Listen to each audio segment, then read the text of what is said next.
O crente pode ser rico? Essa é uma pergunta que gera muita discussão e até polêmica, mas hoje eu quero te dar uma resposta clara e direta, baseada na Bíblia. E a resposta é: sim, o crente pode ser rico. Aliás, desde o início, o plano de Deus sempre foi que a humanidade vivesse com propósito, sabedoria e também com prosperidade. A verdadeira pergunta que a gente precisa fazer não é se podemos ser ricos, mas sim, onde está o nosso coração? Ele está nas riquezas ou está em Deus?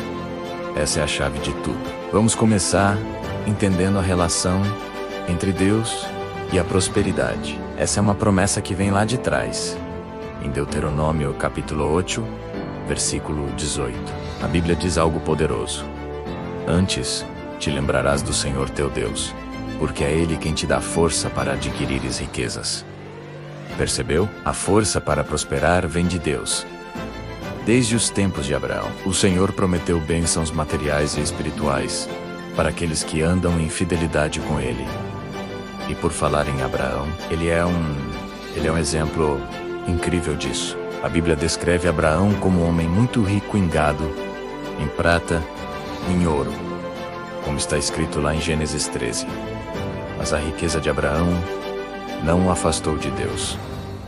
Pelo contrário, ele foi o primeiro dizimista registrado na Bíblia. E um detalhe muito importante: Abraão deu o dízimo depois de já ser um homem próspero, não para sair da pobreza. Isso mostra que o coração dele era grato e reconhecia que tudo vinha de Deus. A riqueza era uma consequência da sua aliança com o Criador, não o objetivo principal da sua vida. Agora, vamos avançar no tempo e olhar para os discípulos de Jesus.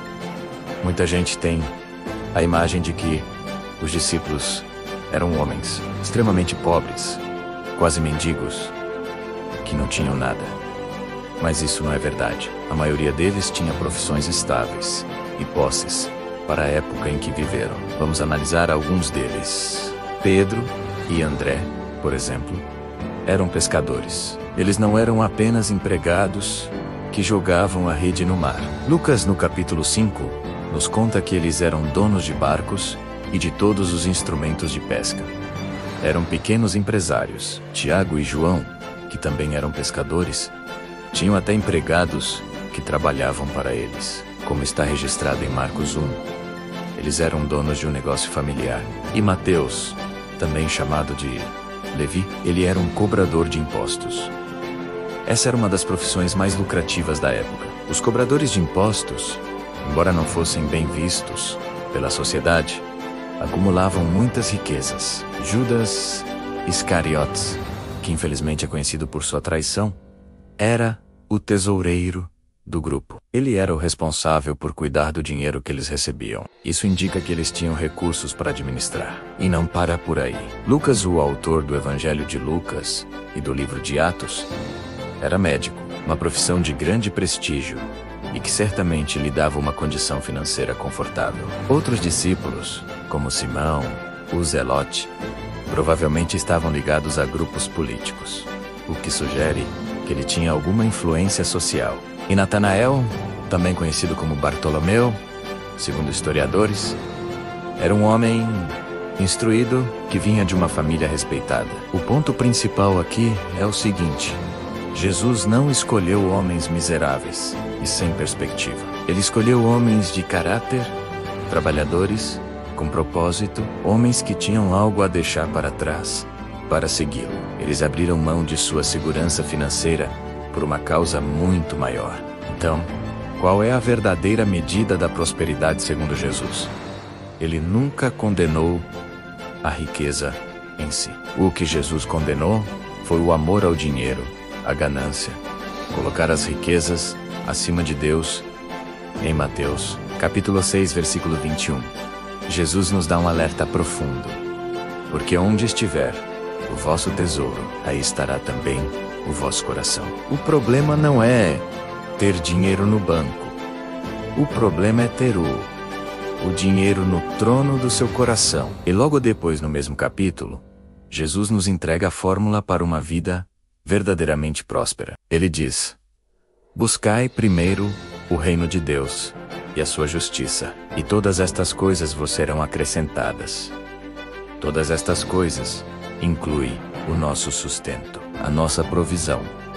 E sim, a prosperidade. A riqueza se torna uma bênção genuína quando ela vem como consequência de uma vida de propósito, de busca por Deus e de obediência à sua palavra. Quando o reino está em primeiro lugar, as outras coisas se alinham. E talvez o maior exemplo de prosperidade com sabedoria na Bíblia seja o rei Salomão. Quando Deus apareceu para Salomão e disse para ele pedir o que quisesse, o que ele pediu?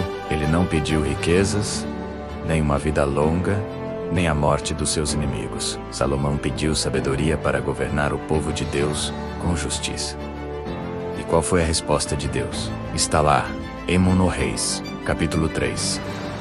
Deus disse: já que você pediu sabedoria e não riquezas para si, eu vou te dar um coração sábio e entendido como nunca houve antes. E mais, também te darei o que você não pediu: riquezas e honra. O verdadeiro segredo está aqui.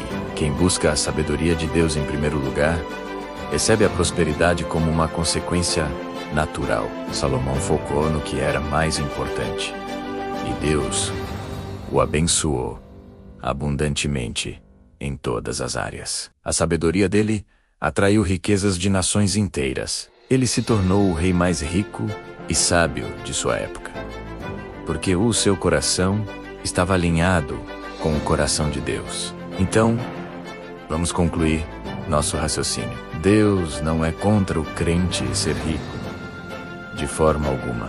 Deus é contra o crente ser escravo do dinheiro. Ele é contra o coração do homem estar preso à ganância e ao materialismo. A prosperidade na visão de Deus é um meio e não um fim.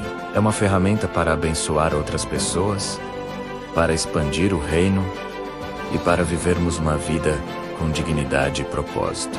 E todo aquele que vive com fidelidade, com um coração generoso e com os olhos fixos em Deus, verá o cumprimento da promessa que está em Deuteronômio 28.